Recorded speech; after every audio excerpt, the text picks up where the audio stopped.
Hai everyone, apa kabar? Baik kan? Oke, izinkan saya memperkenalkannya. Dia adalah gembala kambing domba yang baik, pemain musik yang handal, pemberani, parasnya kamera merahan. Dia itu pencipta lagu, pemuji penyembah Tuhan. Dia juga Raja Israel yang hebat. Dia yang hatinya melekat pada Tuhan. Tapi sayang, dia adalah seorang gay, LGBT. Sirna sudah semua yang hebat yang disebutkan tadi. Ya, dia adalah Daud. Kisah hubungan Daud dan temannya Yonatan menyisakan banyak pertanyaan. Apakah Daud emang gay? Jadi apakah LGBT tidak bertentangan dengan Tuhan? Tidakkah itu menyimpang? Kalau menyimpang, lantas kenapa hati Daud melekat kepada Allah? Kalau tidak menyimpang, apa berarti kita boleh LGBT juga? Dan pertanyaan lainnya. But, sebelum terlanjur menyimpulkan, mari kita kaji bareng-bareng hubungan antara dua orang ini. Dan kita akan tahu jawabannya bersama-sama. Let's do it. Setidaknya ada 5 alasan atau dasar kenapa dikatakan Daud dan Yonatan adalah pasangan gay atau LGBT. Yang pertama, Daud katakan bahwa cinta Yonatan lebih ajaib dari cinta perempuan. Yang kedua, Yonatan juga mencintai Daud. Yang ketiga, Yonatan membuka pakaiannya di depan Daud. Telanjang? Yang keempat, Daud dan Yonatan berciuman. Yang kelima, hati mereka berdua berpadu atau melekat. Oke, ini adalah beberapa dasar yang umumnya kaum LGBT Kristen gunakan untuk mengatakan bahwa Tuhan pun tidak melarang hubungan sesama jenis atau LGBT. Mari kita kupas.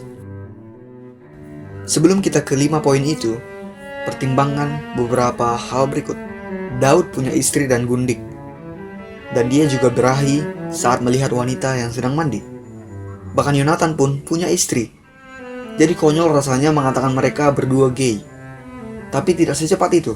Bisa saja mereka tidak gay, tapi biseksual. Ya juga.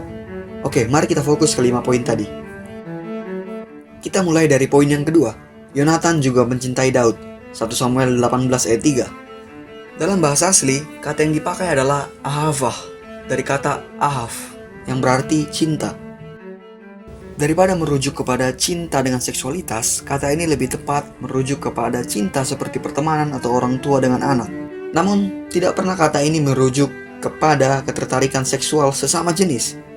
Pula pada ayat 3, mereka mengikat perjanjian bukan seperti pernikahan atau pacaran, apalagi nafsu, tetapi kesetiaan dan saling melindungi dari musuh. 1 Samuel 20 ayat 16. Mereka juga saling berkorban dalam 1 Samuel 18 ayat 4. Yonatan memberikan jubah dan baju perangnya kepada Daud. Ini menunjukkan bahwa ia mendukung Daud dalam karirnya, bahkan dalam hal menjadi raja. Dia tidak iri dan dengki, walaupun bisa saja kalau dia mau. Sebab dia harusnya jadi raja meneruskan ayahnya Saul. Namun dia tetap mengasihi Daud dan tunduk kepada rencana Tuhan Allah. Kemudian kata cinta ini juga bisa berbentuk hubungan politik dan diplomatik yang setia, seperti contoh di ayat-ayat berikut ini. Disebutkan juga bahwa Saul, seluruh orang Israel, dan semua hamba Saul mencintai Daud. Apa ini berarti mereka semua punya birahi atau ketertarikan seksual kepada Daud? Sebab kata yang digunakan sama, yaitu ahavah tadi.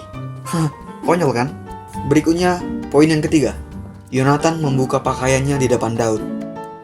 1 Samuel 18 ayat 4. Telanjang? Bukan, Yonatan gak buka semua bajunya kok. Cuma jubahnya. Berikutnya, poin yang keempat. Mereka berdua bercium-ciuman. 1 Samuel 20 ayat 41. Ciuman apakah ini? Kita tidak bisa memasukkan budaya kita ke mereka. Yang benar, budaya mereka yang harus kita mengerti. Berciuman adalah hal wajar dalam konteks budaya di sana. Hal ini dilakukan kalau menyapa, bersua, atau bahkan berpisah, atau merasakan hal-hal lain. Kita bisa menemukan banyak contoh lain bertaburan di Alkitab. Silakan baca sendiri. Dan semua kata ciuman itu memakai kata nasak. Mustahil semua ayat itu menunjuk ke ciuman yang penuh birahi atau nafsu seksual. Ekspresi persaudaraan berbeda pada budaya sana. Bahkan masa sekarang ada budaya di mana dua orang pria berjalan bergandengan tangan, dan ini tidak bisa kita hakimi sebagai gay. Ingat, budaya. Lebih lagi, kalau kita melihat pada pasal 20 ayat 41, bahwa mereka saling mencium sambil bertangis-tangisan, bahkan Daud menangis dengan hebat. Ayolah, ini bukan sesi ML, melainkan perasaan sedih dan duka di tengah ancaman dan kebencian musuh. Ekspresi ini menunjukkan bagaimana menderitanya kala itu, bukan ekspresi erotis seperti yang dituduhkan. Oke, poin kelima, hati mereka berdua berpadu atau melekat. 1 Samuel 18 ayat 1. Kita bisa melihat penjelasan salah satu sarjana PL tentang ini, Michael L. Brown, dalam bukunya yang berjudul Can You Be Gay and Christian? Ia menegaskan, ekspresi Ibrani ini tidak pernah digunakan untuk atau merujuk kepada hubungan romantis atau hasrat seksual di dalam perjanjian lama.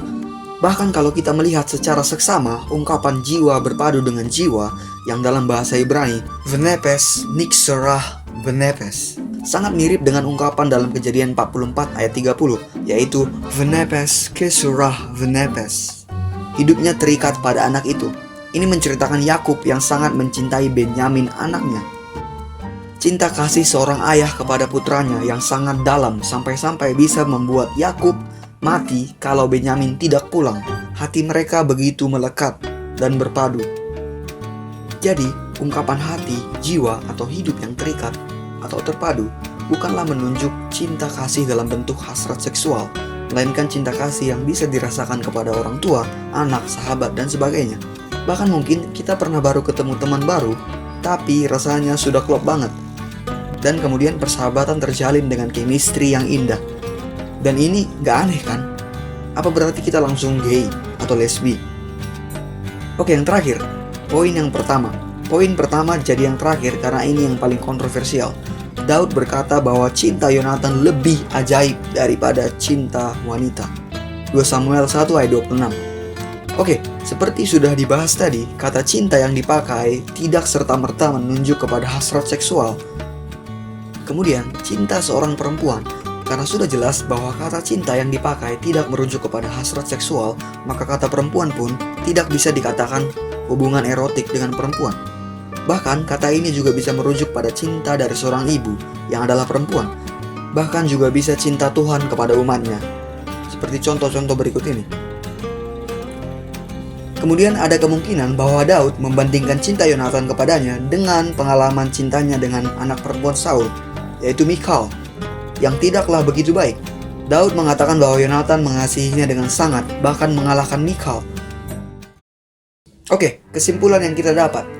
Kata cinta tidak serta-merta berarti hasrat seksual. Daud dan Yonatan adalah contoh persahabatan yang terloyal. Sangat menyedihkan apabila kita memandang persahabatan yang seindah ini sebagai nafsu rendah gay atau biseksual.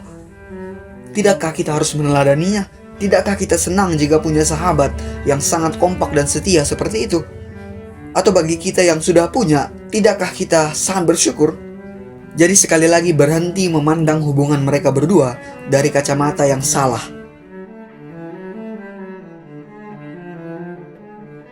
Mari kita beritakan ini kepada orang luas. Mungkin ada teman kita atau saudara kita yang ragu apakah Tuhan melarang atau tidak LGBT. Atau mungkin ada teman kita yang punya kecenderungan LGBT dan dia bilang, Daud aja LGBT. Mari kita rangkul mereka, jelaskan sesuai dengan firman Tuhan agar mereka tidak lagi salah dan tersesat. Oke, saya sangat bersyukur apabila teman-teman diberkati melalui penjelasan sederhana di video ini. Akhir kata, keep your faith, your hope, and your love. Jesus bless and love you all.